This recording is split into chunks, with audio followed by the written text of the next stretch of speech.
And here we go. Digital Adele back with another Hoops Profile Beyond the Backboard podcast for you with my co host, Matt Hanifan. How are you doing today, Matt? I'm doing good, man. I'm doing good. Unfortunately, I woke up this morning. It's like raining slash snowing in my area, Yikes. which I don't like. Uh, Very cold, but I'm doing good, man. I'm doing good, despite the gloom out. Awesome. Yeah, despite the gloomy weather, the snow, and the sleet, I hear you. I've been in a similar circumstance on my trip here in the Pennsylvania slash DMV area of Maryland and Virginia. I've been all over the place. And I went back over the mountains today, and wouldn't you know it, there was freezing rain over the mountains. It was 27 degrees, a little bit slippy. I mean, there was so much fog you couldn't even really see what where I was going. So I'm lucky I made it safe, and I fly back out to Florida on Saturday. So I'll be back home in the comfy confines of my office, where we'll be able to do our podcast as normal. I don't know if we're going to continue to use this playback room for podcast, but I really like the setup, like the sleek design of it, the way that the audience can see the both of us plus your screen. It's a really clean fit. And so if you have any comments, leave a comment down below on if you think we should continue to use this playback room, or do you like the creator tools that we were using on the other setup with Streamlabs, where you got the alert boxes that pop up and all that stuff. So let me know which one you like better, this playback room or the Streamlabs setup with the fancy neon outlines and all that stuff. But let's get right to it, man. I'm really excited to talk about this mock draft. We have a 2025 NBA mock draft done by ESPN. And let me see who actually gets the byline on this, or is it a combination It's of people? Javoni and Wu, the two guys who typically do it for ESPN.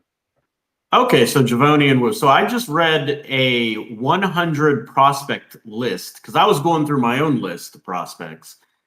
And I did a 100 prospect list while I was looking through their 100 prospect list. So this will be very interesting to see where how they ended up in their mock draft. So let's get right into it. We're going to start in the first round. This is a 2-round mock draft, so we're not going to spend a ton of time because we've talked about this top half of the draft ad nauseum. So let's get right into it.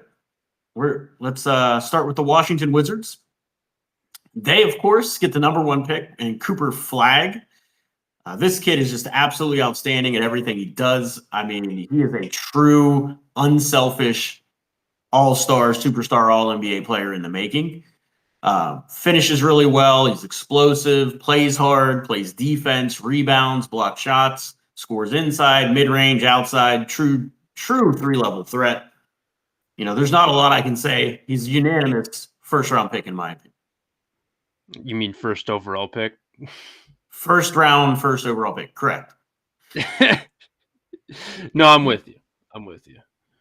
If just thinking about the fit for a second, him and Koulibaly with Bub, it's a fun future. Yeah, no, that's a super fun future, but not just him and Koulibaly, but you could really play small if you needed to, and you could go Sar. Yeah, you could go Sar. You could go Cooper Flagg, and then you could go Koulibaly, Bub Carrington, Jordan Poole. Yeah, that's tough, man. That's a good start to the turnaround of the franchise. Yeah. This one's interesting. So New Orleans is up next. I'm guessing, did they specify this at the top? I'm guessing it just goes by descending record. I'll let you take this one. I'm typing to the chat, so go for it. But Dylan Harper, the Pelicans have a clear need point guard with CJ there. Right. Zion's still there. They just traded Ingram away. They acquired Bruce Brown and Kelly Olynyk. If I was New Orleans, I'd probably go Harper as well in this spot. Not that I don't like Ace Bailey, not that I don't like even Yakachonis, who I don't think is in consideration for this 2 spot, but he obviously is a very, very good point guard. But I would go Dylan Harper here.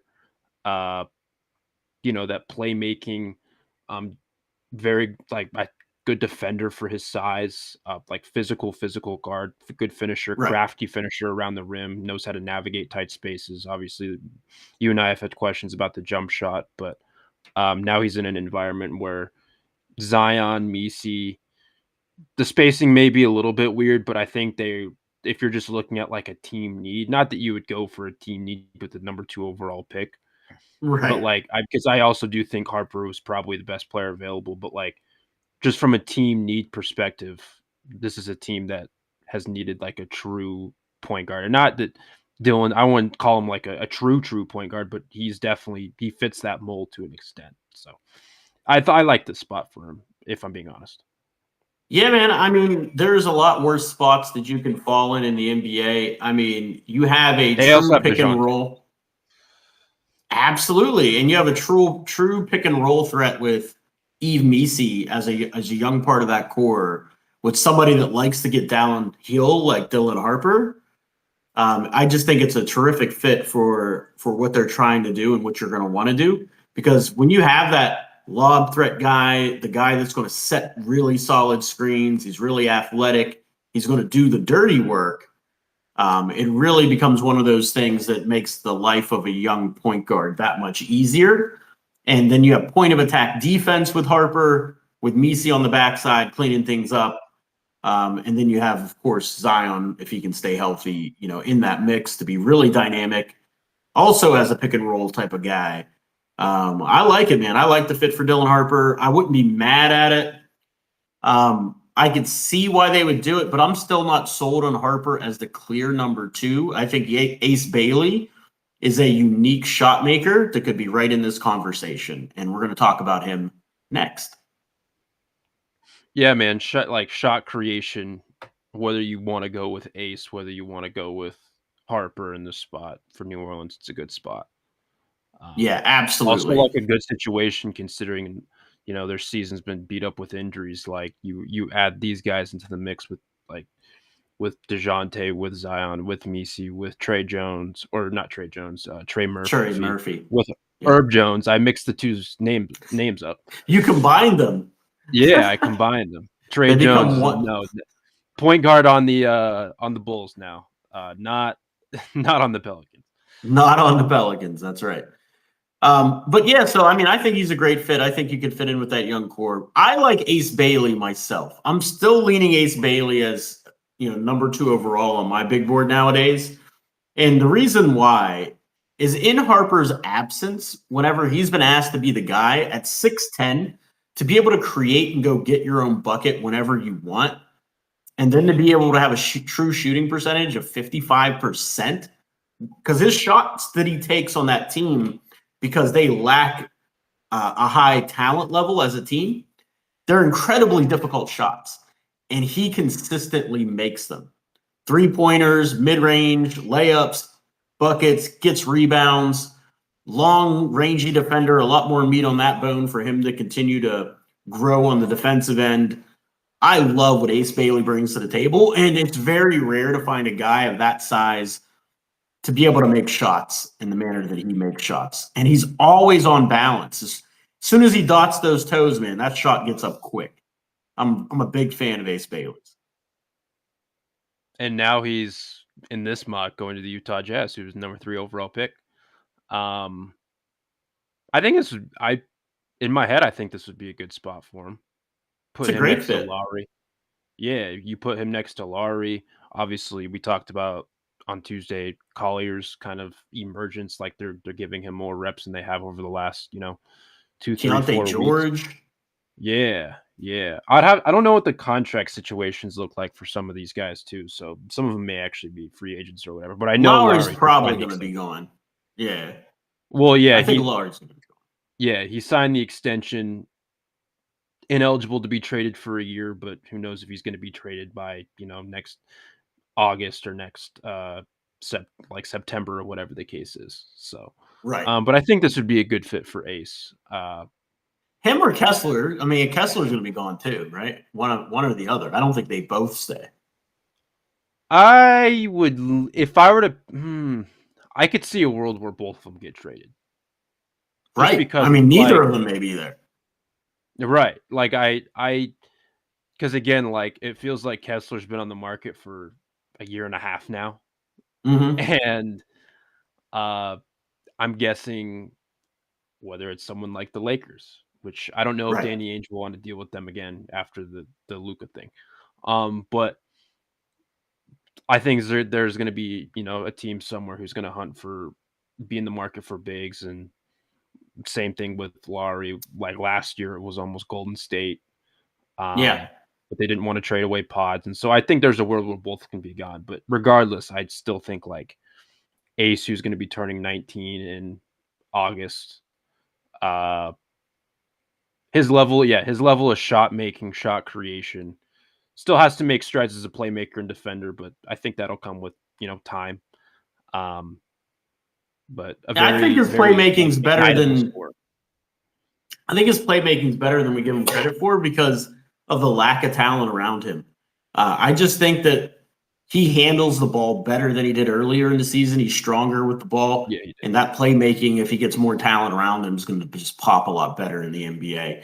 But let's move on to the Charlotte Hornets. Number 4, they take VJ Edgecombe out of Baylor over my guy Kasparas Yakachonis, and I can understand it. The way this kid's been playing the last stretch of games, man, he's just been outstanding. I mean, he's an uber athlete. The big thing and big question for me is going to be his measurables. He's going to bring that point of attack defense, the explosiveness in the open court, that up and down style that LaMelo Ball likes to play, fast pace, get out and run. And his shots coming around. He's been able to knock down threes, pest in the passing lane, tough on ball defender, rebounds, just generally plays really, really hard. I think his game is going to translate even better in the NBA than it does in the NCAA, which is saying something. It's a lot of athleticism on that roster, man. Yes. With Edgecombe, Miles Bridges, who I don't think should be in the league for different reasons. Yeah, that guy. Mark Williams, Monster. that's a lot of athleticism on that roster, man. You A forgot lot of Brandon Miller, man. Brandon Miller. Yeah. I'm just Tons saying, of like, vertical athleticism. pop. Like Miller, I mean, obviously Miller and LaMelo are ignitable in themselves, but like Right. that I think Edgecombe like playing off ball and then obviously providing the point of attack defense alongside LaMelo and not taking that pressure off him, but being kind of that defensive minded guard who can take those assignments. Right. Once as he develops experience is something that I think will be vital to what they want to do over there. Absolutely. This next one is a little strange to me. Kasparas Yakachonis, because I would have him as a better fit in Charlotte than I do in Toronto.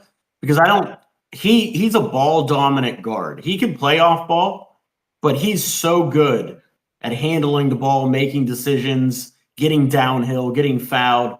Him and Brandon Ingram together to me just don't seem like a fit. Now he has good point of attack defense, good positional defense. He gets over screens well, but he doesn't have super elite foot speed. And Brandon Ingram isn't really a great defender either. Jacoby Walter's been good for them defensively, but he's not really he isn't a guy that I've been as high on as the media has been high on in terms of Jacoby Walters. So it's just a little bit of a weird fit for me. But I really like Kasparas Yakachonis. I personally would have him going to Charlotte before VJ Edgecombe. It's not even just the Brandon Ingram part of it. It's they have Quickly, they have Barnes, they have Barrett. Like Yep. Toronto has been one of the surprisingly enough, they have been one of the league's best defenses over like the last month or so. Right. Mogbo's been like, I know we talked about him a bunch pre-draft this last year. Mogbo's been awesome for them. Absolutely. Barnes, Jakob like even like Grady's been better defensively. Right. Like they have guys who are like they've bought in and like they're flying around. They have plenty of length and size, but I just wonder if there's a consolidation move between either one of Quickly or Barrett. Yeah. Now that That's a they good point. now that they traded for and extended Ingram. So I wonder if there's a consolidation move there in the offseason, and I'm sure that's something that they're going to tackle because that's a lot of money allocated to 4 players who I don't think you would want Absolutely. that much money allocated to 4 of those guys.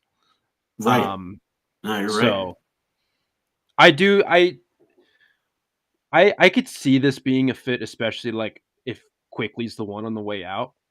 Right. Um, but I love Yakachonis's game, and whether it's here, whether it's Charlotte, whether it's even Utah, like, I mean, maybe not Yeah. much Utah as the other 2, but I definitely see, like, the positional fit and the Yeah, physical I fit. don't think he goes above 4. I don't think Yakachonis goes above 4 in this draft. Any other draft, he could be a contender for the first pick. Like if Yakachonis was in the 2024 draft, for example, I think he's right up there fighting for that first spot. Like, and I had Steph Castle as the highest graded player in last year's draft. I would have probably had Yakachonis right there with him. Yeah. No, yeah, I So mean, he's certainly up there for sure. absolutely. So let's go to number 6, shall we? This is a guy that you and I absolutely love. Publicly, he's been falling down draft boards, which I don't get at all. But they do a great job here in this mock draft of getting Con Knipple to the Brooklyn Nets at the 6th overall pick. This kid is way better than the national narrative gives credit. He's a knockdown shooter. If you look at this article, they have 61.3% true shooting percentage, 40% of 40% of his 3-pointers are on shot creation duties. Is that what? Yeah, I believe that's what that's Well, saying. it's just like he's shouldering shot creation, but he's shooting 40% from 3. While he's also doing that. I get what you're saying. That makes Yeah. a lot of sense. I mean, he's a knockdown 3-point shooter. And the fact that he can create shots, the way he attacks closeouts, that's one of the big things for me, is the way Knipple attacks closeouts. It surprises almost every single defender he goes against nightly because he's able to consistently beat closeouts. And that's one of the concerns with his lack of foot speed. We've talked about him a lot as well. I think that's a great fit in Brooklyn, and I expect them to move. Did they move Cam Johnson at the deadline? No, No. So I surprisingly. think they are going to move him next year, and he would be a great upgrade, in my opinion, over Cam Johnson coming in there with a higher ceiling. I wonder what kind of creation burden he would actually have if he stepped. Because who do they have at point there? I'm not really sure who they have. I can't Because remember. I My know Keon memory Johnson's is been getting a run. Cam Johnson's up. foggy. Cam Thomas. Yeah. I'm trying to remember like and it was Ben Simmons probably for a It while was too. Ben Simmons for a lot, right? Yeah. But they don't really have a true point, I don't think. I think that's the big thing. They don't really have a true point. Not saying he Um, wouldn't fit there, but I'm just saying, like, I wonder what kind of burden he would have right away if they didn't get one by the start of the next regular season. well, I really hope that if he going into that combine, he really needs to work on his foot speed. Like he Yeah. really needs to make that a priority. If he can do that, I think he could thrive even in that situation. Let's move to number 7. The Bulls select Kaman Malawach. Again, I saw the craziest thing the other day. I think it was like a ranking ladder of these guys, and Malawach was like way down in like the 18th or spot or something like that. They did a great job of putting him here, number 7, the Chicago Bulls. You pair him with Matas Buzelis and the rest of that young cast. You got Kobe White down there, and you have a young core that can go forward and really make some noise, even though they traded away Zach LaVine. I really like this fit for Malawach, and I really like this fit for the Chicago Bulls. Yeah, like he has players who can create for him. Like, because again, like the knock on him is the lack of self creation, and like when you're 7'2" with the 7'6" wingspan, I don't even know if he has it. That might be underselling his wingspan. Right. And I say that half Can't wait for joking. the combine. Speaking of that, Yeah, can't wait. like his rebounding, I think, has gotten better. His shot blocking, I think, has gotten better, or at least more consistent. As time's gone on, like he's shown flashes. Like we've talked about this, but like there are times where Shire will switch 1 through 5, and so Right. he'll be out defending like guards, and it's just like, yeah, sometimes he will get beat, but he's so just ginormous to where he's able to recover in time and make it Yep. a little bit more difficult. No, I love Malawach. This is a very interesting fit, especially if they trade Vooch. Which, it's something that we thought they were gonna do at the deadline. They didn't end up doing it. They only traded away Levine. Well, it'll be really good for him to have him as a mentor, like to show him the ropes of how to be a pro until they do move him. So Yeah. that's good in a way as well for Malawach. But no, I do like it. I like the pick. I like the player. I like the fit. This next one's very perplexing to me, like extremely perplexing to me. And that is the Portland Trailblazers taking Jaeger Demine. He's super young. He's long. I don't think they say, okay, they said lack strength and experience, which shows up a lot at BYU. His shot creation is there at times. He's able to hit some step back jumpers. He's got nice form generally. The one thing about this fit is they drafted Scoot Henderson. I didn't like Scoot really that much coming out of the draft. I remember whenever I tried to do a positive video because I didn't want to hammer the kid too much. I remember doing a positive video on Scoot, and then all I did was list negatives. Like the entire video, like the short was just negatives after negative after negative. So it's very interesting what happens to Scoot Henderson with that team because he doesn't even start. He doesn't start. What's going to happen to him if they draft Demine? And how does this move your team forward if you keep drafting people at positions that duplicate? And I don't even think Demine's a sure thing like that. But he's talented. I don't know, man. I don't like this pick for the Portland Trailblazers. I'm trying to figure out here. I'm gonna pull up the board real quick. I'm trying to figure out which direction I would go if I was Portland. But I'm with you. But the thing also with Portland that I've criticized them before on different platforms is they haven't really developed many guys at all over the last 2-3 years. And so I think it's a difficult spot. Not saying that if Scoot got full development, I'm just saying in general. Yeah. And with Demine, it's a weird fit. It's a weird. I think it could work. I think it could work, but I just think Chauncey's done a good job with that group really recently. Right. But I mean, he's been on the hot seat. I don't know what his contract situation's like, or if he's going to be gone at the end of the year or something. But I just think there needs to be some more the new development. I agree. Or a new developmental coach or whatever. Because right now it's just not working with any of these guys outside of. It's like an organizational issue. It's more than just Chauncey. It's like an organizational issue. Let me ask you this, he certainly hasn't helped it. Well, but no, he definitely hasn't helped it. But let me ask you this question.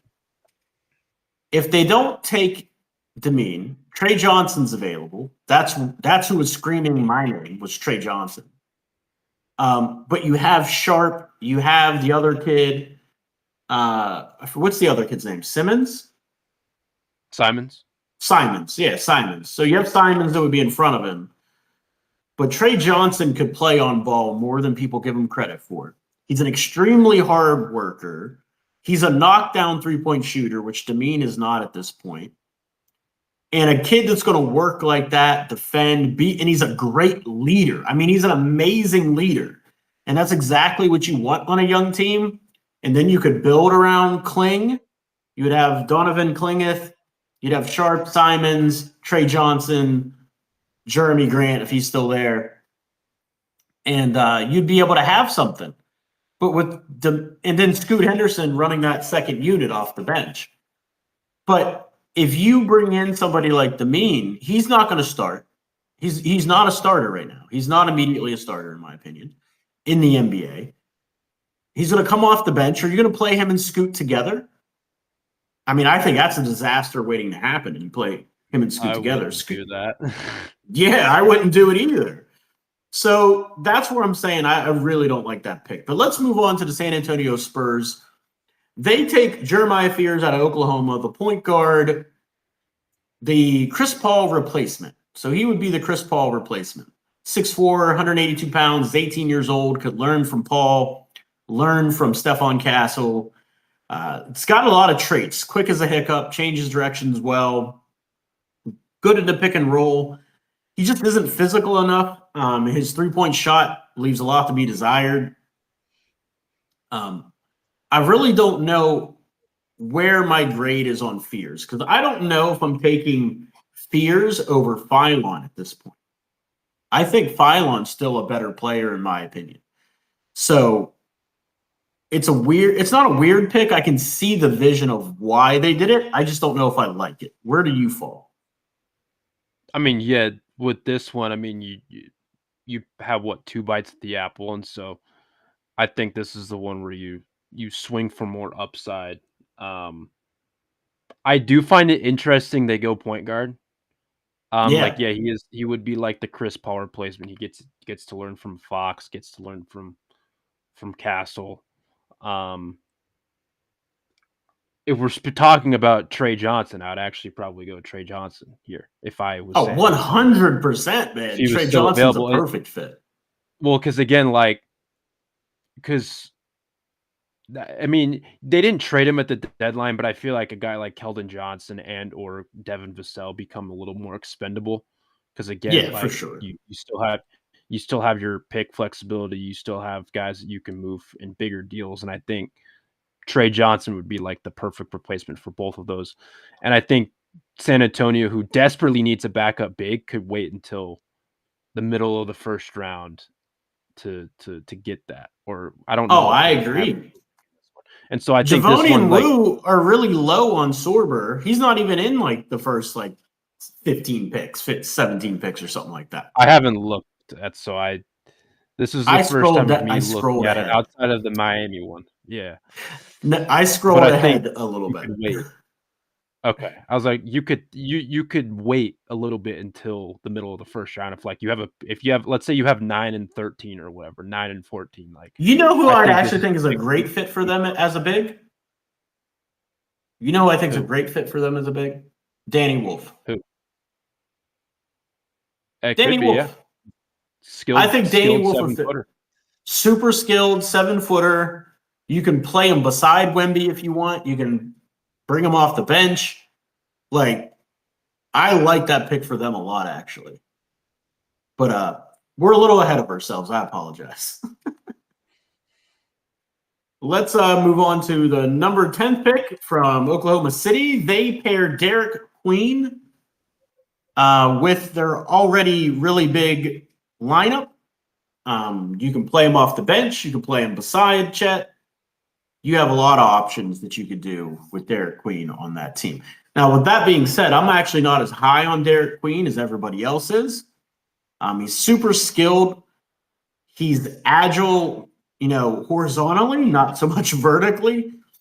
His shooting touch leaves a lot to be desired. He's not really explosive.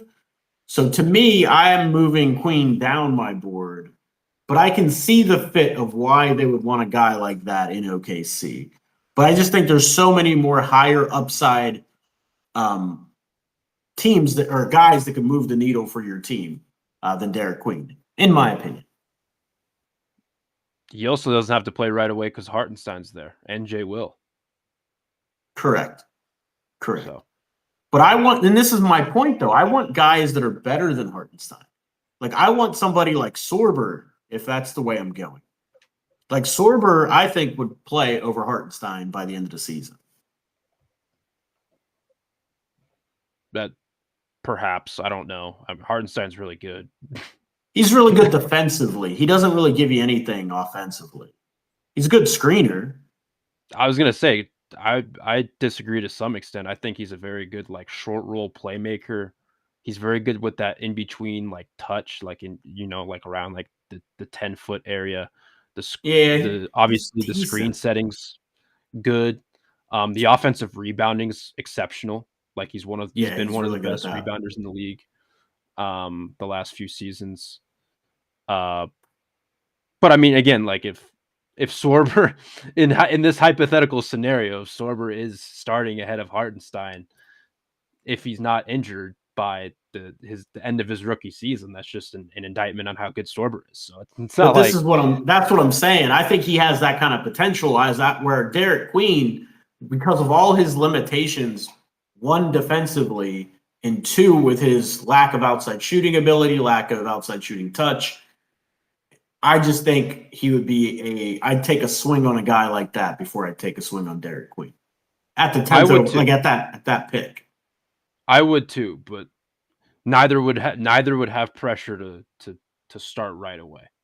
And Right, that's right. the weird thing about OKC is like there's so much good redundancy in their roster.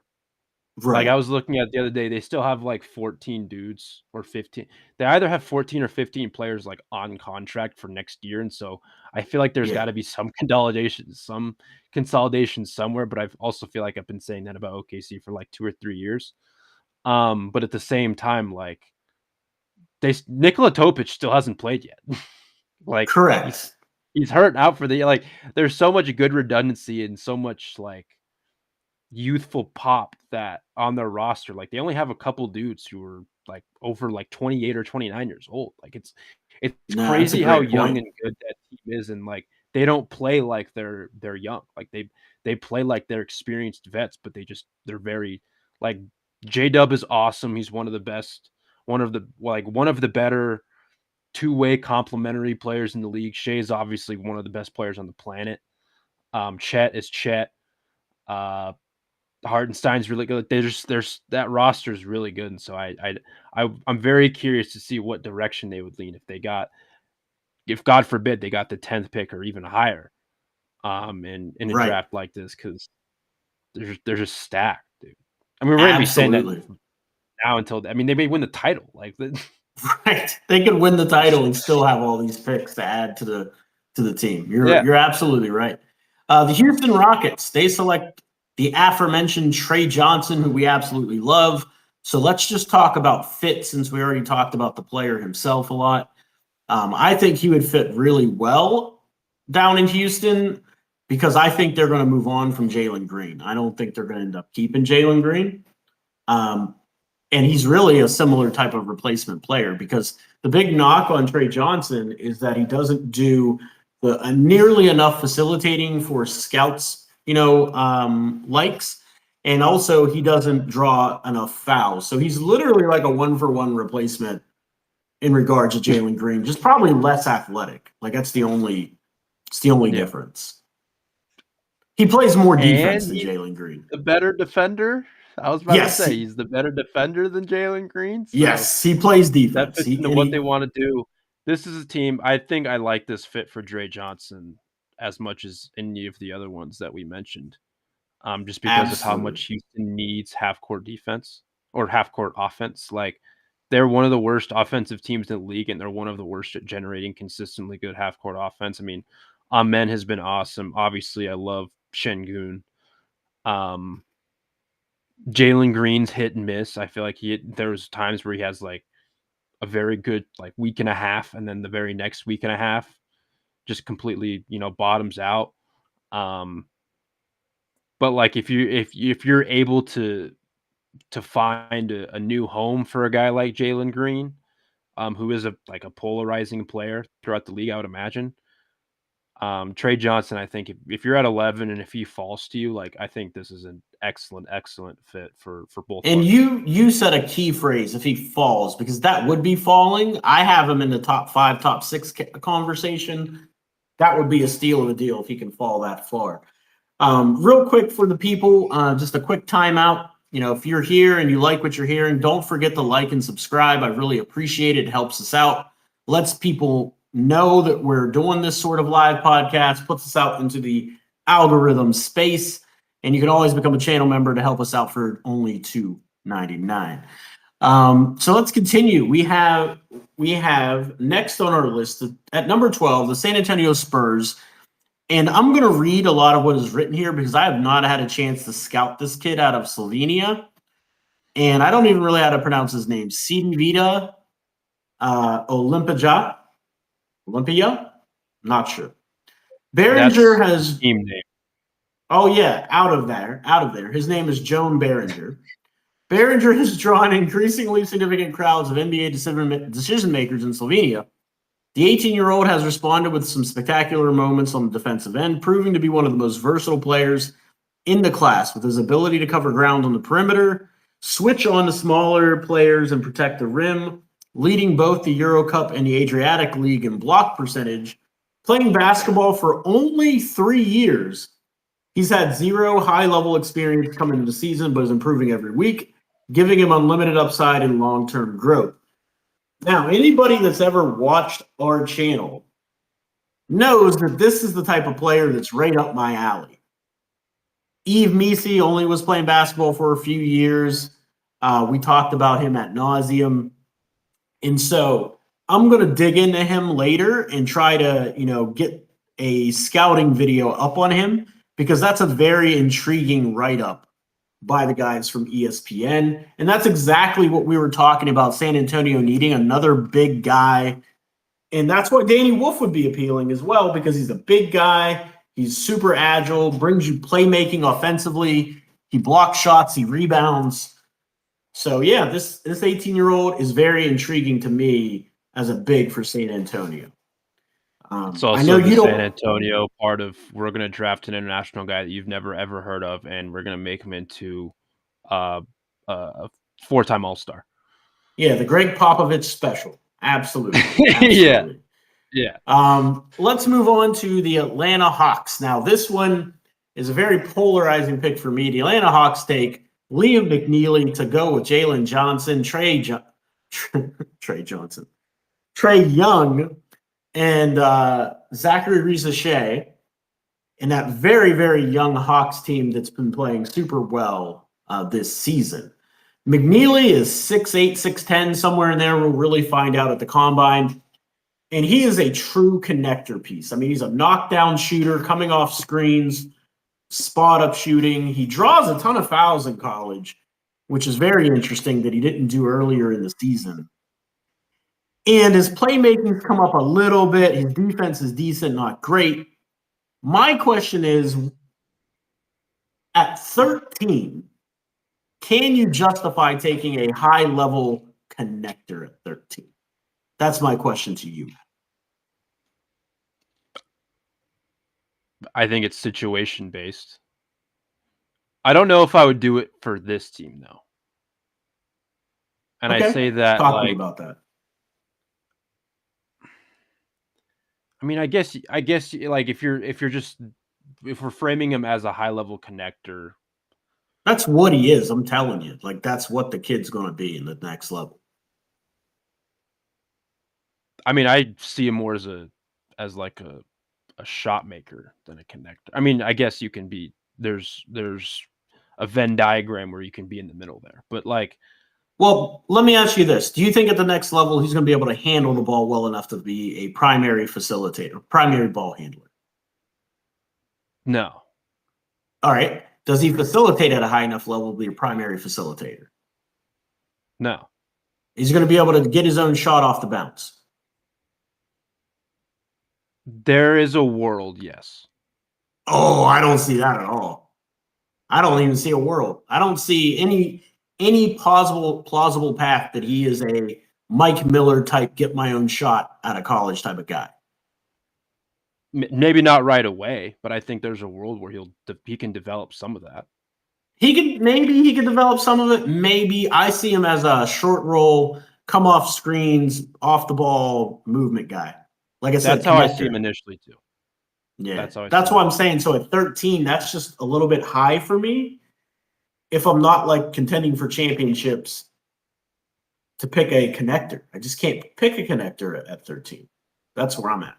But I think it's situation based, because it's like if there's a need for it on your roster, and if it connects the chess pieces just a little bit more. That's what I mean, though. You'd have to be a contender. Like Dallas. Like the next pick is Dallas. You could absolutely see him on Dallas's roster, right? Yeah. I mean, if I So was that Atlanta, though, I'd probably lean more toward, like, because I mean, considering Capella's on an expiring right now, right, and I like Onyeka, but, like, I think you would need to supplement that, and I'd like some of the bigs here at 13, like a Sorber, who would, in this absolutely. hypothetical, would still be available. Like, that's kind of more in my head where it's like, I don't know if I would draft Liam to this specific spot, but, like, if you're just Right. asking, could you justify drafting him in the top 15 with his skill set? Like, yeah, I think there's obviously there's growth with the shot making, with the ball handling, the playmaking, which I think's improved as the season's gone along. Him defensively, he's a good rebounder. Like, yeah, I can justify it. It's just in certain situations, yeah, if I could talk, certain situations, sure. Like, if let's say, Right. I mean, I'm not saying this team would be there, but Yeah. I'm trying to think of like a particular team, because all these teams right here, like, if I thought if Oklahoma City would be a team like even this high, I was like, yeah, I would absolutely consider it. You Houston's could take another him one. in Oklahoma City because they're contending for a championship. So you're adding another knockdown shooter, glue guy connector to somebody like SGA, Chet, Yeah, you know what I mean? J Dub. You have the guys that are going to handle, facilitate, do all those extra things. So yeah, you could justify that. and I But also think it's like a need. Like, they need a guy who's like obviously Isaiah Joe's there. Aaron Wiggins has had some good games, but like this is a right, team that this is a team that I want to see Cam Johnson go to, just because it's like, if you're just looking for pure spot up shooting, specifically at the wing, like absolutely.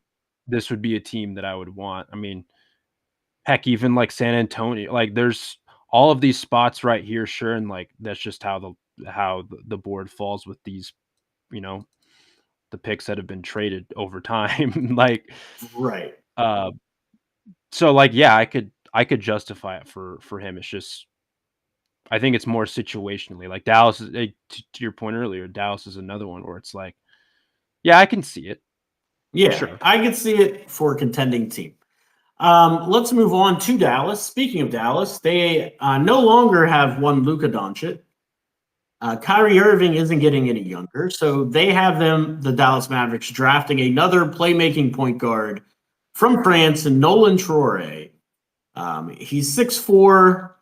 He struggles finishing through contact. He lacks physicality, but he's got leadership qualities, man. And he, in a very, very tough European league, he averages like 8 assists per game. So like this kid can come in, facilitate, if Anthony Davis is able to get healthy, and add to that Kyrie Anthony Davis mix. So I'm very interested in seeing his career trajectory. I like the fit. I see what they're trying to do there in Dallas. What do you think about the fit? I definitely see the fit. Um, let's go with another center. No, no, I definitely see the fit here with Nolan, hundred Absolutely, percent. absolutely. So let's move on to the 15th pick. Guess what? Via the Miami Heat, Oklahoma City Thunder. If the Miami Heat, is this the pick that if the Heat make the play in, that's when it conveys? Or is this a different Well, pick? no, yeah, this would be the pick where, if, like, let's say Miami's in the playing game and they lose out, and they get back, Okay, they're but so not Miami could still potentially retain this pick. This would be correct. their It's pick. just the thing again. Copy. The contentious topic with it is, if the Heat keep this pick, that means it locks up their 26 pick and their 28 pick, which means there's less tradable picks for future Which seasons. which you know I don't care about, but the I'm not saying organization I may do care about either, it. but like, if we're just talking about, like, you know, if a big star, because they're always going to star hunt. Like, if a big star comes available, yeah, like they're going to Yeah. want as many.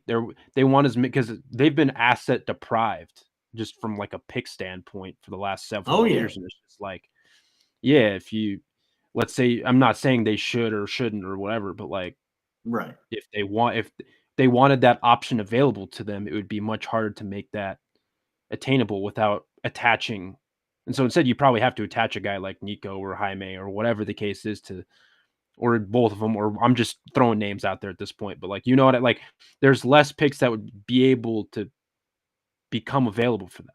So that's Right. That would be like the contentious, like, yeah, great. They get 2 picks in this draft, which I think more people should be rooting for. But it would mess up your future flexibility from a pick standpoint, a tradable pick standpoint. So that would be like Right. That would there's be some the trade-off for other sure. side of the argument. Well, so Oklahoma City here drafts Hugo Gonzalez, another project from Spain. He's super young. I've told you, I've been trying to watch this kid for the first like 5 or 6 games when the European League started, and he never plays. So they write he's had an uptick in minutes over the last 6 games. And let me explain what they don't explain in this article. That uptick is like 9 minutes a game, maybe 10. So on very low volume, he's shooting 46% from 3 since January 1st. They say he's playing mistake-free basketball. No. Oh, he's saying playing mistake-free basketball may convince Real Madrid's coaching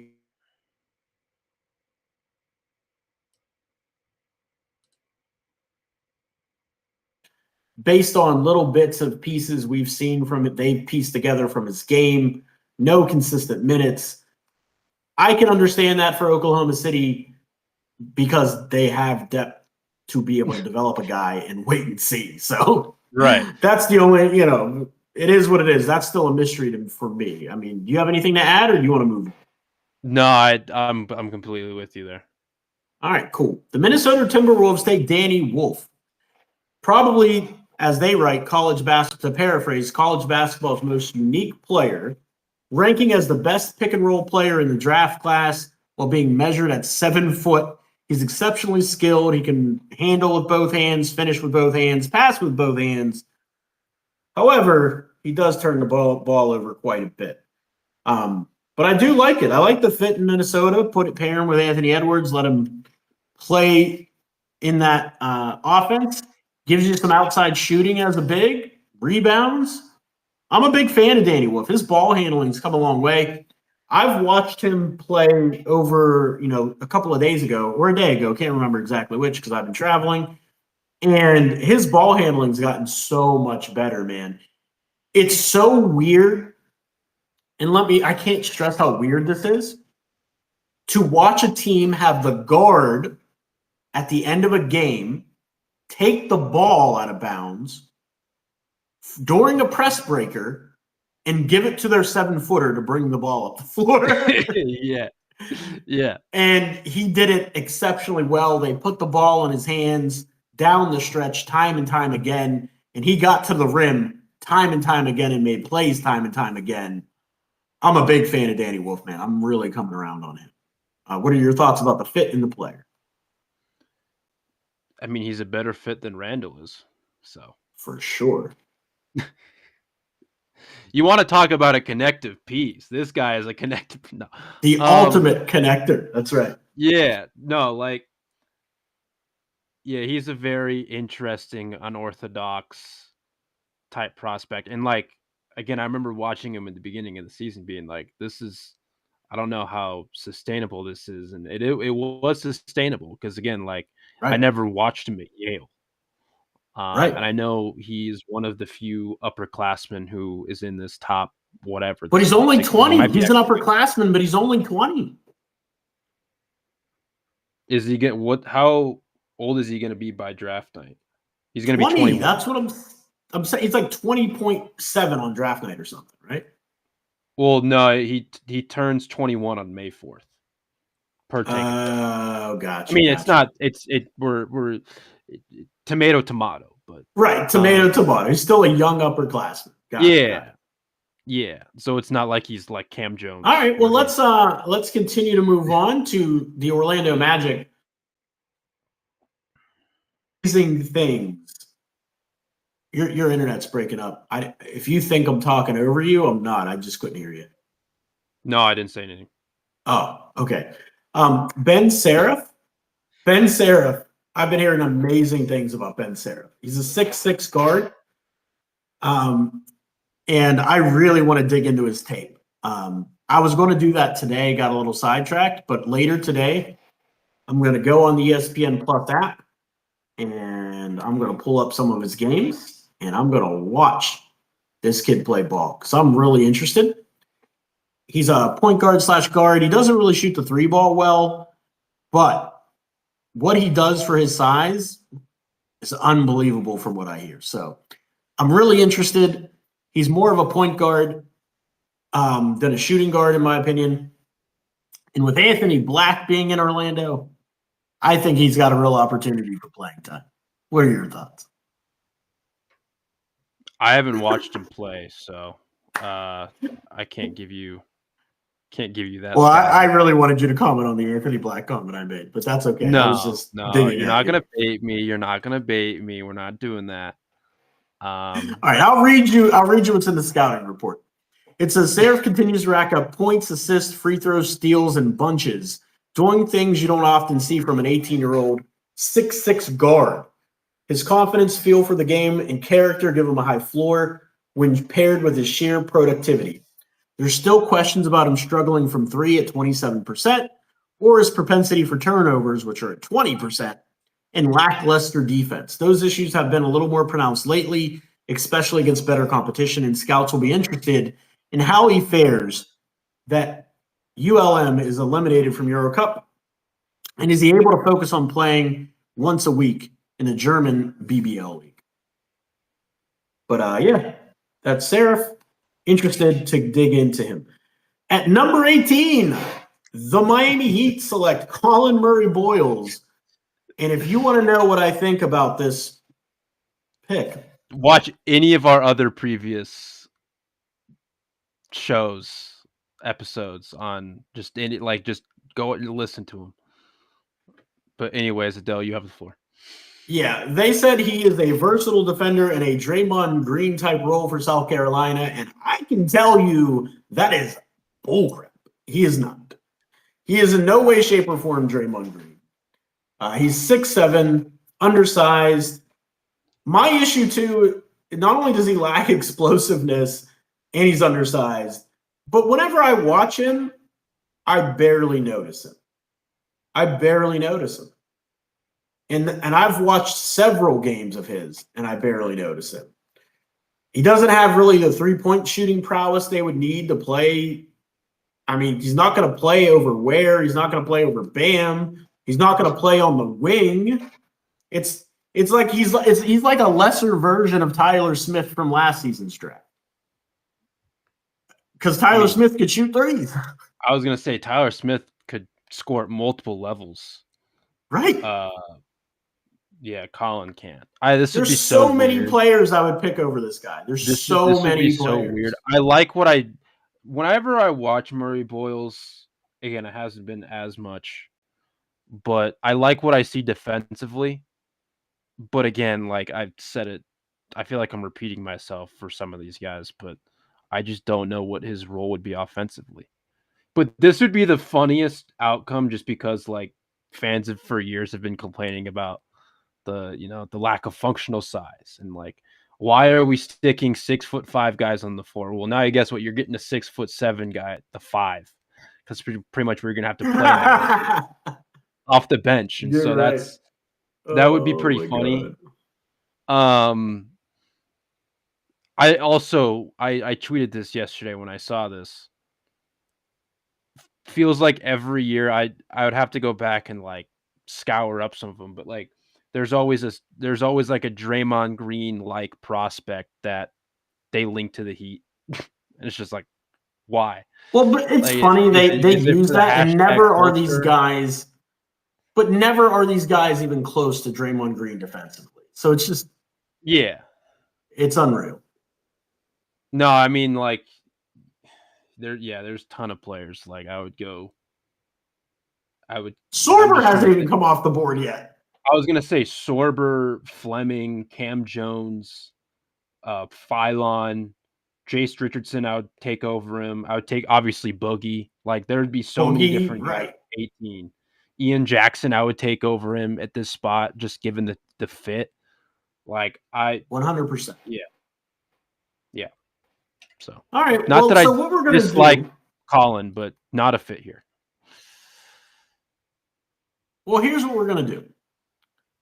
We're going to finish up the first round, and we're going to continue the second round of this mock draft on Tuesday of next week, whenever we go live again. So let's finish this draft. We'll go to Utah Jazz. They select a power forward, Noah Esengu. Not Awesome a three-point shooter, Won that. doesn't really handle the ball well, just an athlete. He's really an athlete, a very young athlete is what he is. I mean, I like the fact they're compiling athletes, but you need three-point shooting in today's NBA. I'm just not on board with selecting people that don't have shooting touch, especially not high or in the first round. Who did they draft in this first pick again? I want to say it was. Oh yeah, they got Ace. Yeah, they got Ace Bader. So I know you need doubling up people the to do wings. the dirty work, but they got to be able to space the floor a little bit. Like the thing about today's NBA, you got to be able to handle a little bit and space the floor a little bit. And Noah doesn't do any of that. Moving on to the 20th pick, the Brooklyn Nets select Will Riley. That's your guy. I know how much you love Will Riley. 6'8", 19 years old, three-point shooting touch. I mean, at 20th overall, I can justify that because of the upside. That's what Brooklyn's going for. Is they're just throwing darts, and hopefully they have multiple dart throws. They're just chucking darts. Chucking darts at this point. So yeah, this is scary, dude. This next pick is scary. The Oklahoma City Thunder at number 21 overall select Asa Newell out of Georgia. I didn't even mention him for Miami. He was another one. It's insane. It's insane. It's insane that he would fall that far. He's got a 7-foot wingspan. Dude's a major athlete. Offensively, he can post up. Got a nice jump hook. He's good around the basket. He'll dunk on your head. He'll block shots, rebounds, sets good screens. Needs to get stronger, but holy crap, if they can get him. I mean, this draft is very scary. Very scary because OKC can just load up, dude. They got Hugo, and then who else did they get? Oh, they got Derek Queen. So they'd go with two backup bigs. Two backup bigs. Maybe one of them starts. I guess that I don't like Queen. I told you that. I don't like Queen that high. I don't see it. I just don't see it. I don't see it, man. Like, I love Asa Newell, and I had Asa Newell in like the top 11. So, nah. Drake Powell goes to the Indiana Pacers over Ian Jackson. I don't see that happening. But Powell, I mean, he's not a great three-point shooter, not a terrible three-point shooter. Great athlete, good point of attack defense, but he's undersized. I don't know, man. I don't know. I mean, again, there's players in this draft that I like way better than Powell. Like Carter Bryant goes 23 to the Brooklyn Nets. And with Carter Bryant, you're going to get a great defensive player, long wing, like a chess piece on defense, versatile, can switch, goes to the basket, hits his free throws. Not a great three-point shooter, but I really like what Carter Bryant's becoming. I think Drake's gotten better as the season's gone too. Like he has. I mean, his arms, he could probably touch the ground with how long his arms are. Like I'm very interested to see what his measurables are just standing up. Like he touches his kneecaps. Yeah. But no, I haven't watched as much Arizona as probably you have, but I have seen bits and pieces, and I have liked what I've seen from him. So yeah, he's strong as heck, goes to the basket hard. I love 3-and-D, and I love the 3-and-D prospect with him to go with that young Brooklyn team. The Nets, though, if the Nets get Sorber at 24, they get a steal of a deal. if they can add Sorber with the 24th pick, because he will be a guy. I mean, I know they have this infatuation with Noah Clowney, who I really don't believe in as a prospect or a player. But I see Sorber really doing damage and starting like right away. Who's the young guy they have down there? Not young guy, but it's Claxton. Eternal likes him. Claxton. Yeah, I could see them starting or not starting Sorber over him, but moving him for picks or pieces, and Sorber taking over eventually. So I like that pick for them a lot, because even if he's a backup, like he'll destroy other NBA backups. Yeah. No, I'm completely with you there. This would be a great fit for him. I think back-to-back, those are two good picks. Absolutely. Orlando comes back and gets your boy, Adu Thoreau. The bull in a china shop, just a wrecking ball. Plays extremely hard. Good defense, rebounding, athleticism. But again, what does this say for Anthony Black?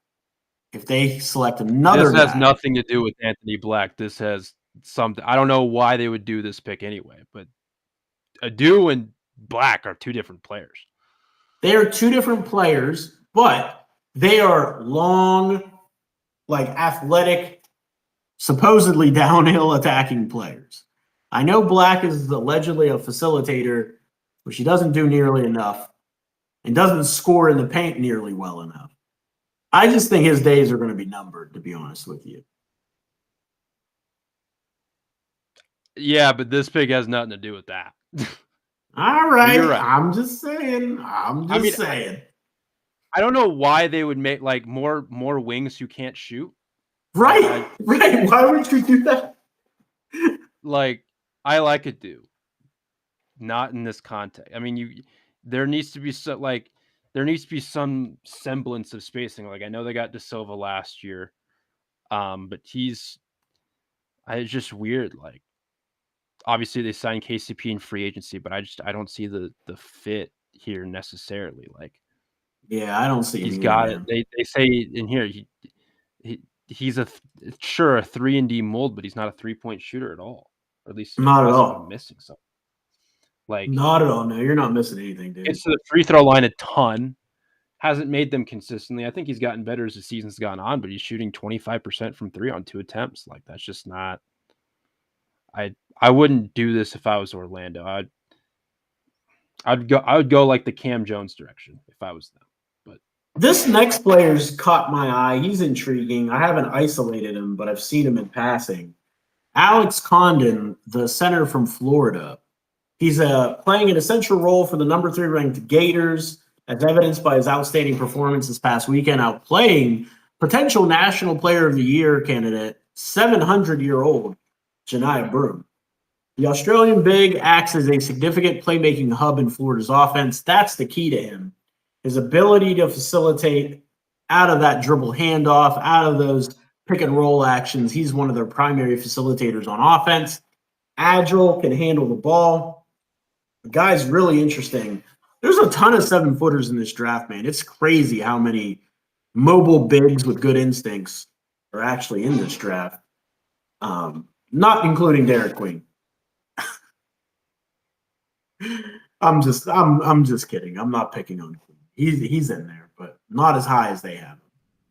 Did you get any opportunity to watch Florida play at all this year? I've watched him. I haven't isolated Condon yet, but I have liked what I've seen, just from like again the playmaking standpoint of things. And he again very young player. There's still plenty of growth to be had with his shooting and whatnot, but just from like a playmaking perspective, because I've watched them to try to get an eye on Clayton. And he has caught my eye a couple of different times. So I haven't disliked what I've seen. I haven't seen him. This may be the first one where I've seen him in the first round on mocks, but absolutely, which isn't a bad thing. But right, I didn't know he was getting that kind of buzz, I guess. No, it's just recently people started to catch on. Noah Penda is our next pickup at the 27th overall spot. Washington Wizards take the small forward / power forward. I haven't had a chance to watch 1 minute of his play. But we'll dig more into him later. The Wizards are rebuilding, so any talent they can add, I'm all for it. The Boston Celtics, this kills me, dude. This hurts my heart. No, it kill me. It'd kill. This hurts my heart. The Boston Celtics take Rasheer Fleming, the power forward out of St. Joseph, literally a 3-and-D monster at the next level. Both Condon, so Steve Fine says both Condon and Clayton impress him at Florida. Yeah, they're both impressive. I don't know how much Clayton's going to have a chance at first round or even early second round ability. He's been at Florida for a while, and he's been in the NCAA for a while. But if Fleming goes to the Boston Celtics, I will throw up on draft night on camera. There's going to be someone who they get, or it's just you and I are just going to be like, geez. Like, right. I mean, he rebounds well, too. It's not like he's a bad rebounder. His point of attack defense is very good. It's just when it comes to ball fakes, he jumps at everything, man. He picks up a lot of fouls because he jumps at everything. But, yeah, that would be a great pickup for them. The Phoenix Suns get Alex Karaban at 29. I really like Karaban. I like his game translating in the NBA because he could be that short roll guy. He moves out the ball well, shoots on the move. I like Karaban as a late round first. That's a great pickup for the Atlanta Hawks. A very smart player. For the Phoenix Suns. Yes, very smart player. Very smart player. Like, he would be like a perfect like glue guy on a contending team. I love it. He's a connector. Yeah, man. And Phoenix would be a good spot for him. So absolutely. Phoenix would be a good spot. Makes it, him and Jalen Bridges, if Jalen got a standard next season, him and Jalen Bridges off the bench as like the wing and in Karaban as like a power forward. Not a bad pairing off the bench. Not a bad pairing. Do we see Karaban as an actual power forward? He's not a wing, though. He can't handle well enough to be a wing. And he's not big enough to be a power forward. Is he? Let me look at his measurements. He's tall enough. He's not strong enough. 6'7.75", 219. So I guess. Yeah, he could be a small forward or power forward. In my head, though, he plays like he's like 6'5". Or not plays like he's 6'5", but he just looks 6'5". He's the new Ace Bailey. Well, Ace Bailey's he's 6'4" according to you. Yeah. Listen, man, I've upgraded him to like 6.5. Again, each game that he plays well, he increases. He gets a little taller. Yeah. By the combine, we'll be like, dude, I thought this guy was like 7'3". Like, what is? Yeah, that's right. At number 30, the LA Clippers select Jace Richardson from Michigan State.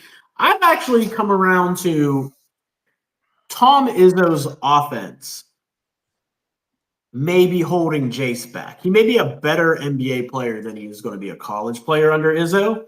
Not saying Izzo's a bad coach or using him wrong. Just in that system, he doesn't always get usage. And of late, man, he's been balling. He got the start the other day. He had like 30-some-odd points. He's 6'3", 185 pounds. He can handle. He can finish in the lane. Great body control. Can hit threes. He can defend. I like him a lot, man. So getting him at 30 would be a steal. I really like that pick for the LA Clippers. So what we're going to do, we're going to leave it there. I really appreciate everybody that's been here. We're going to do the second half of this mock draft, the second round, on Tuesday. And so me and Matt Hanifan will go through the second round. We'll talk about fit and all that. Really appreciate Steve. Steve's one of our main people in the chat. Be like Steve. Talk to Steve when you're here. Don't forget to like and subscribe. Matt, before we get out of here, tell the people where they can find you, follow you, and get more of your work. You can find me at at NPH_824_ on Twitter. You can find me at hot.hoops.com. You can find me at mountainwestconnection.com. You can find me at vendettasportsmedia.com, as well as playback.tv/5RSN. Please go also check us out on playback.tv/hoops profile, which we are at right now. We are there right now. Appreciate our YouTube audience. That's who's mainly this is for. So we definitely want you to keep coming to YouTube as well. Playback for whenever we may get access to the NCAA tournament. We want you to definitely follow us over there on playback.tv/hoops profile. Don't forget to like and subscribe. One thing I wanted to shout out too, if you ever want to become a channel member, it's only $2.99 a month. We do have merch discounts as well. I think it's 10% off any of the merch you see, so hats, shirts, any of that stuff. But we put up a poll question. Do you prefer this playback room or the old Streamlabs setup? Streamlabs won with 67% of the vote. So we will continue to do the Streamlabs setup according to the people. Again, don't forget to like and subscribe to the podcast as well on anywhere you can find podcasts, Apple Podcasts, Spotify, iHeartRadio. Get notified, because I know while I was traveling, I was listening to our 5 Reasons Sports podcast, the NBA feed, and me and Matt's podcast just to help out the algorithm a little bit. But I will talk to you guys later, and I'll see you next time.